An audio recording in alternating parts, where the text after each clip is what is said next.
인생을 살면서 우리 사람이 행복할 수 있는 요소가 많이 있지만 무엇보다 사랑받는 것은 우리 인생을 정말 행복하게 만들어주는 요소다 말씀드릴 수 있겠습니다.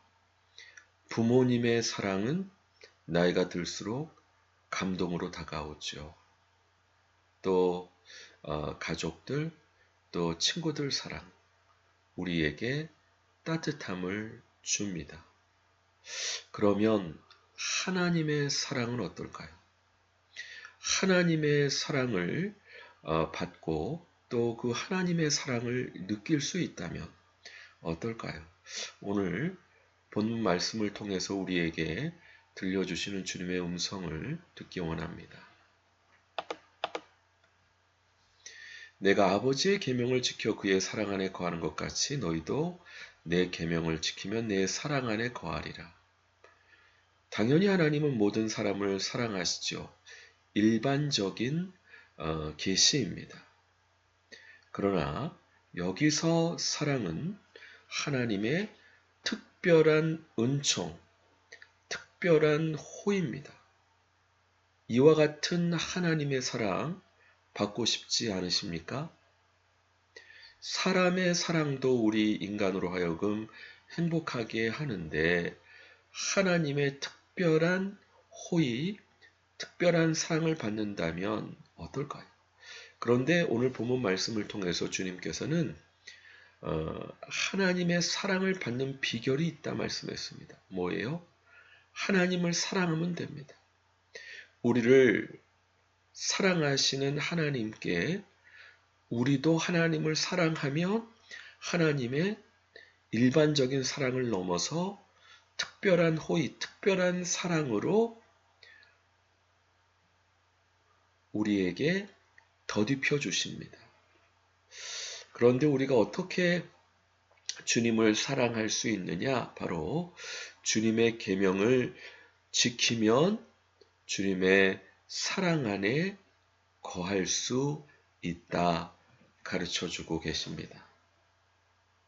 하나님의 특별한 사랑, 특별한 호의를 느끼고 싶지 않으십니까? 그렇다면 주님의 계명을 순종함으로 주님을 사랑하면 되는 것입니다. 나의 계명을 지키는 자라야 나를 사랑하는 자니 나를 사랑하는 자는 내 아버지께 사랑을 받을 것이요 나도 그를 사랑하여 그에게 나를 나타내리라. 주님의 사랑을 받는 것이 얼마나 좋냐 하면 예수님의 사랑을 받을 뿐만 아니라 하나님의 사랑도 받고 또 예수님께서 그에게 나타나신다. 여러분, 하나님이 일반적으로 모든 사람을 정말 사랑하십니다. 그러나 하나님을 사랑하는 자에게 주님께서 만나주십니다. 천지를 창조하시고 인류를 구원하시고 심판하실 그분께서 우리를 만나주시고 주님을 나타내십니다. 누구에게 자신의 모습을 나타내기를 원하실까요? 아무에게나 자신의 진면목을 나타내기 원치 않을 것입니다. 정말 사랑하는 사람에게 자신의 모습을 나타내기 원하는데 주님께서도 주님을 사랑하는 자에게 주님의 사랑으로 함께 해주셔서 주님을 나타내십니다. 주님의 아름다움과 주님의 거룩하심과 주님의 진실하심과 주님의 영화로우심을 나타내십니다. 그렇기 때문에 주님을 사랑하는 자는 점점 더욱 주님을 만날 뿐만 아니라 더 깊이 주님과 사랑의 관계로 발전할 수 있습니다. 어떻게 하나님과 이와 같은 사랑의 관계로 더 깊어지기 원하십니까? 예수께서 대답하여 이르시되 사람이 나를 사랑하면 내 말을 지키리니 내 아버지께서 그를 사랑하실 것이요 우리가 그에 가서 거처를 그와 함께하리라. 엄청난 말씀입니다. 하나님을 사랑하는 자는 주님께서도 사랑하시고 아버지께서도 사랑하셔서 거처를 함께 하시는 그 사람에게 주님의 임재가 함께 하시는 놀라운 은총으로 함께 하십니다. 우리가 창세기를 보시게 되면 아브라함이 100세 때 이삭을 낳은 사건이 나옵니다. 그때 주변 영향력 있는 그 아말렉과 비골이 아브라함을 찾아와서 화친의 계약을 맺습니다. 왜요? 범사에 하나님께서 함께 하심을 보았기 때문에 두려워서 아브라함과 화친을 청하게 됩니다. 하나님을 사랑하는 자는 이처럼 하나님께서 범사에 함께 해주십니다. 특별하신 사랑과 은총으로 함께 해주십니다. 하나님을 기쁘시게 하면 원수와도 화목해 하신다 말씀하셨지 않습니까? 하나님의 사랑을 받을 때 이와 같은 놀라운 일들이 일어나게 됩니다. 그러면 주님의 계명은 무엇입니까? 내 계명은 곧 내가 너를 사랑한 것 같이 너희도 서로 사랑하라 하는 이것이라. 사람이 친구를 위하여 자기 목숨을 버리면 이보다 더 큰 사랑이 없나니 너희는 내가 명하는 대로 행하면 곧 나의 친구라.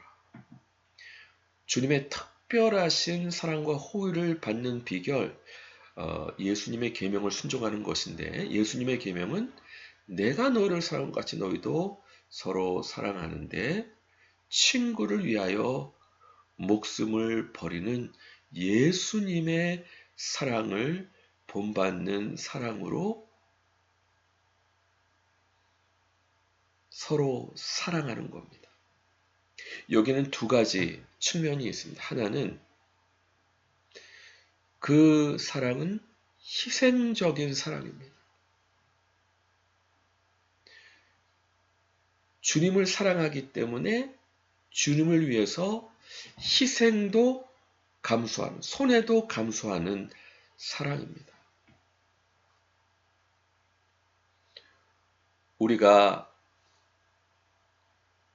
새로운 나라를 열 때 개국공신의 공로를 존중하고 훈장을 줍니다. 그런데 개국공신의 실질적인 훈장이 뭔지 아십니까? 나라를 새로 창건할 때 그것을 위해서 그가 희생한 희생, 헌신, 상처, 대가. 마찬가지로 주님을 사랑한다라고 할 때 주님을 사랑하기 때문에 희생적으로 손해보면서 또 이웃을 사랑하는 겁니다. 그러나 또 다른 차원이 있습니다. 그것은 거룩을 위한 사랑이라는 겁니다. 사실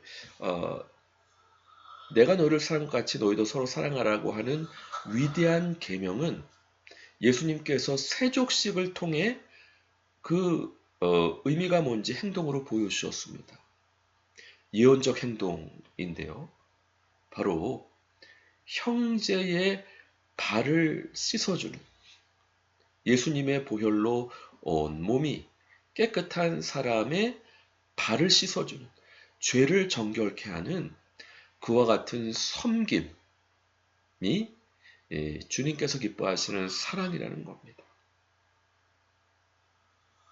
주님을 위해서 희생적으로 주님께서 맡기신 사람을 사랑하고 또 그 형제 자매가 주님 앞에 거룩하고 정결할 수 있도록 섬김으로 그 죄를 씻어주는 사랑이 주님의 계명입니다. 이 계명을 순종할 때 놀라운 주님의 사랑 안에 우리가 거하게 된다 말씀하고 있습니다. 사실 어제 탄자니아 선교사님과 식사할 기회가 있었습니다. 그분은 동두천에서 목회를 하시다가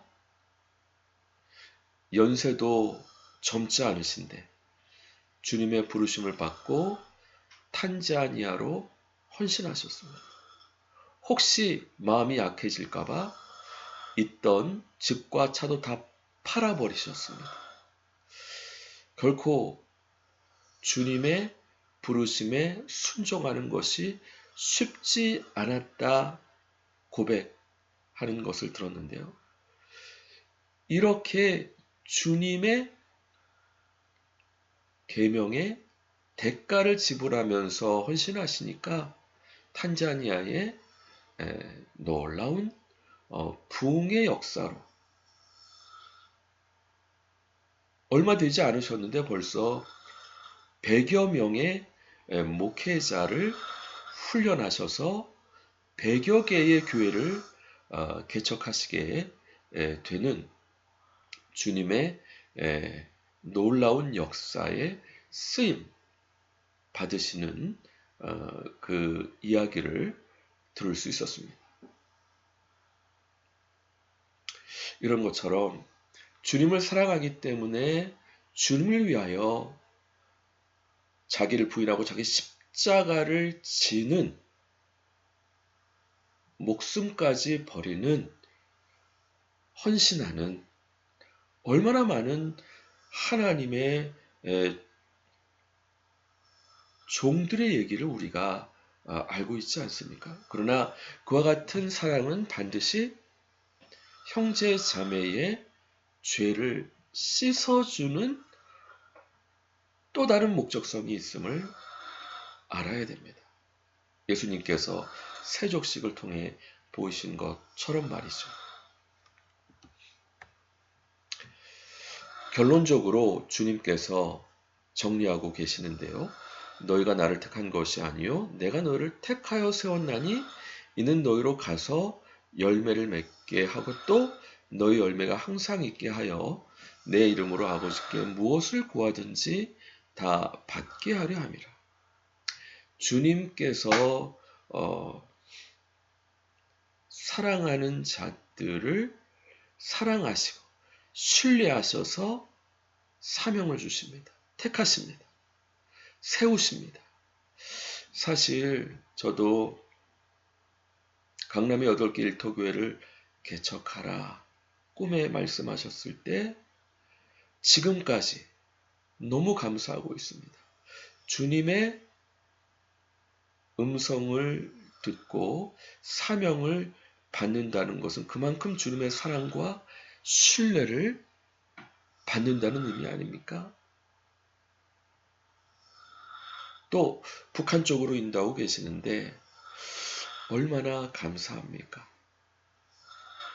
그리고 또 택하여 세우셔서 보내십니다. 이게 보낸다는 게 아포스텔레오라고 해서 아포스톨로스 사도의 동사형입니다. 예수님께서 하나님께로부터 보냄을 받으셨고 다시 돌아가셔서 성령님을 보내시고 또 주님의 제자들을 세상으로 보내십니다. 바로 아포스톨로스 사도들을 보내십니다. 요즘 말로 하면 선교사님들, 꼭 선교사님들만 해당되는 게 아니라 주님의 부르심을 받고 순종하는 모든 자들이 주님께 보냄을 받는 주의 종들입니다. 사실 이 아포스톨로스라고 하는 단어는 군대 용어라고 합니다. 로마 제국 시대에 많은 이방 영토를 로마 제국이 정복했죠. 뿐만 아니라 그 정복한 곳에 총독을 파견해 가지고 그것도 로마 문화와 로마 법, 규칙이 되도록 다스리게 했습니다. 그게 바로 아포스톨로스 사도인데 세 가지 측면이 있다고 합니다. 뭐냐? 첫 번째, invade, 침략하고 침노하고, 둘째, occupy, 점령하고, 세 번째, transform, 변혁시키는. 주님께서는 사실 이 위대한 계명을 통해 정말 주님께서 세우시기 원하시는 희생적이고 거룩한 사랑의 공동체를 세우시기 원하십니다. 그리고 그곳이 예루살렘에서 그치는 것이 아니라 예루살렘과 유다와 사마리아와 땅끝까지 주님의 증인 되기를 원하십니다. 위대한 계명과 지상 명령과의 관계는 아마도 위대한 계명을 통해서 주님께서 기뻐하시는 희생적이고 거룩한 사랑의 공동체, 또 이제 나중에 우리가 살펴보겠지만 무슨 기도를 하든지 다 응답되는 기도의 응답과 성령님의 초자연적인 지혜와 권능이 약동하는 이 땅의 천국의 문으로서의 그리스도의 공동체가 형성되게 하셔서 그것이 온 땅에 퍼지게 하시는 것이 주님의 목적입니다. 그렇기 때문에 위대한 계명이 양산을 하기 위해 먼저 프로토타입을 만드는, 원형을 만드는 작업이라고 한다면 지상명령은 그 만들었던 원형을 모든 족속에게, 모든 민족에게, 또 이제는 일터 사역으로 모든 영역, 아브라함 카이퍼가 얘기했던 교회 영역뿐만 아니라 경제, 정치, 또 가정, 교육, 과학기술, 엔터, 미디어, 모든 영역에 이와 같은 사랑의 공동체가 퍼져나가기. 그래서 천국은 침노하는 자의 것이라 말씀했는데 침노하고 점령하고 트랜스폼하는 하나님 나라 사도들이 사역하도록 주님께서 인도하시는 겁니다. 그게 가는 겁니다. 보내는 신학이라고 연구하신 목사님이 있는데 이게 바로 사도성입니다. 교회에. 그리고 열매를 맺게 하고 사랑의 공동체, 희생적인 사랑, 또 거룩을 위한 사랑. 근데 우리가 요한복음 15장 보시게 되면 열매를 맺으면 아버지께서 더 열매를 맺게 하시기 위하여 깨끗게 하신다 말씀하고 있어요. 바로 전지입니다. 열매를 맺는 가지 주변에 나온 다른 가지들을 잘라버리는, 그래서 사랑에 집중하게 하는. 사실 우리를 사랑을 통해 거룩하게 하시는 주님의 역사인데요. 이게 쉽지 않습니다. 성령님께서 하나 되게 하신 것을 힘써 지켜야 그 사랑을 통해 우리를 거룩해 하시는 주님의 인도하심을 받습니다. 인내로 또 자기 부인으로 또 끈기로 견뎌야 됩니다. 그럴 때 우리를 거룩하게 하시고 그 과정을 지나면 어때요? 열매가 항상 있게 되고 또 더 많은 열매를 맺히게 됩니다. 그래서 어떤 역사가 일어나냐? 이게 바로 하나님께 신뢰를 받았을 때 주님께서 허락하시는 무엇을 기도하든지 응답받는, 여기에는 예수님이 하신 것보다 더 큰 일도 하게 하시는 그 공동체가 천국의 문이 되어서 이 땅에 하나님의 권능과 지혜와 재정과 은혜를 풀어놓는 천국의 문, 배들이 되게 하시는 은총으로 함께 하시는 겁니다. 주님께서 이와 같은 공동체를 세우시기 원하시기 때문에 내 계명을 지키는 자라야 나를 사랑하는 자다. 어떻게 우리의 가정에서 또 우리의 일터에서 교회뿐만 아니라 우리의 모든 영역에서 이와 같은 베델의 공동체, 천국의 문이 되는 공동체를 형성하기 원하시지 않습니까? 주님을 사랑한다면 그 계명을 지켜서 주님께서 그토록 세우기 원하셨다. 그 사랑의 공동체, 거룩의 공동체. 그래서 그 사랑의 공동체의 원형의 모습은 바로 세족식입니다. 서로의 발을 겸손히 주과 같이 씻어주는 공동체.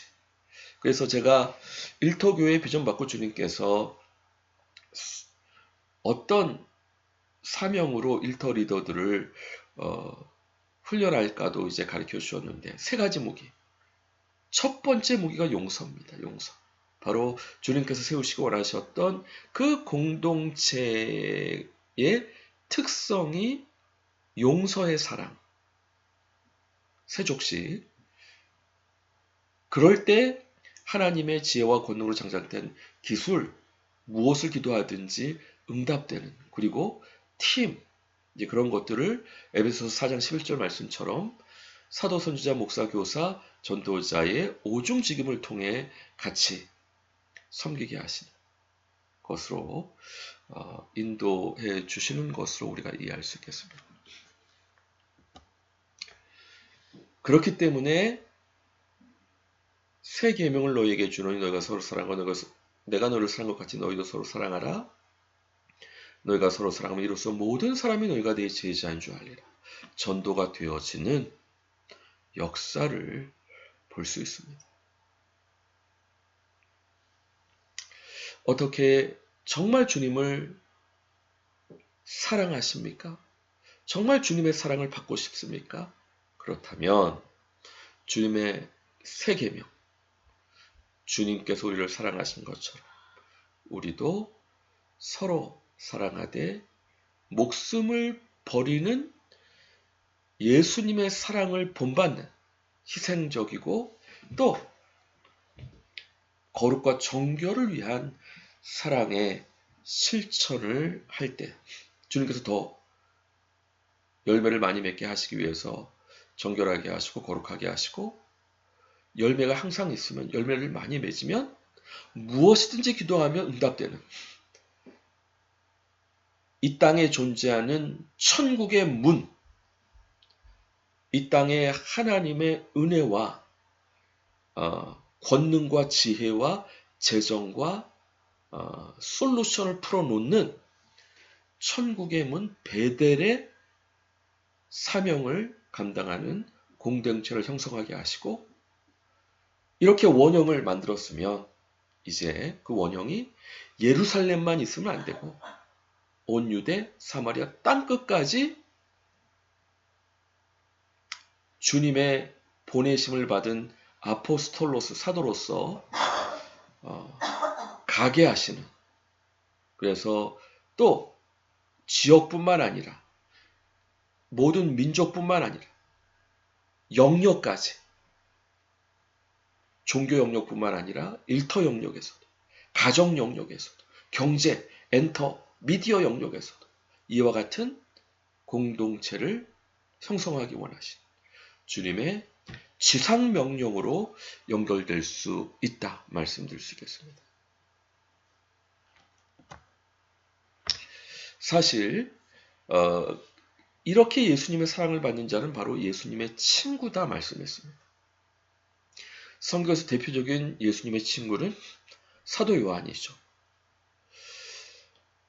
예수님께서 사도 요한은 주님께 사랑받는 제자로 일컬음을 받는 제자였습니다. 다른 제자들이 시기했죠. 그때 주님께서는 내가 올 때까지 그를 머물게 하고자 할지라도 내게 무슨 상관이냐? 너는 나를 따르라. 베드로였죠. 바로 개인마다 주님과의 관계에 달려있는 것이 비교하지 말고 시기하지 말라라는 말씀. 바로 요한을 또 보호해 주시는 말씀으로도 이해할 수 있겠습니다. 예수님 12 제자가 사실은 다 순교했는데 사랑받는 제자 요한은 아무리 죽이려고 해도 죽일 수 없어가지고 반모섬에 가두었을 때 주님께서 계시록의 놀라운 계시를 세상 종말에 대한 계시를 보여주셨습니다. 친구에게 중요한 부분을 얘기해 주시는 또 우리가 구약의 대표적인 하나님의 친구는 모세죠. 모세가 구스 여자와 결혼한 것에 대해서 아론과 미디안이 시기했습니다. 하나님께서 모세를 옹호하십니다. 그는 내가 대면하여 명백히 말하고 은밀한 말로 아니하고 여호와의 형상을 보겠거늘 어찌하여 내 종 모세를 비방할 두려워 하느냐. 이것이 주님의 계명을 순종해서 주님의 사랑을 받는 자를 대해 주시는 하나님의 모습이고 예수님의 모습입니다. 어떻게 이와 같은 주님의 친구가 되기를 원하시지 않습니까? 주님의 사랑을 받고 싶지 않으십니까? 그렇다면 주님을 사랑하시면 되는데 예수님의 모습과 같이 목숨을 주시면서까지 속죄를 위해 사랑하신 예수님의 모습을 본받아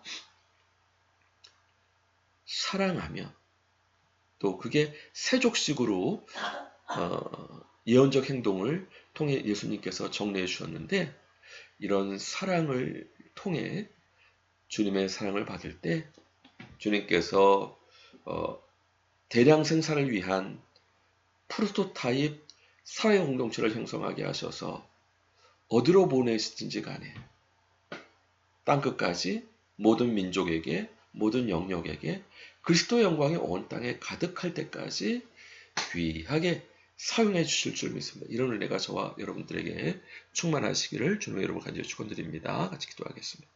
그렇습니다. 주여 주님의 사랑으로 승리할 수 있도록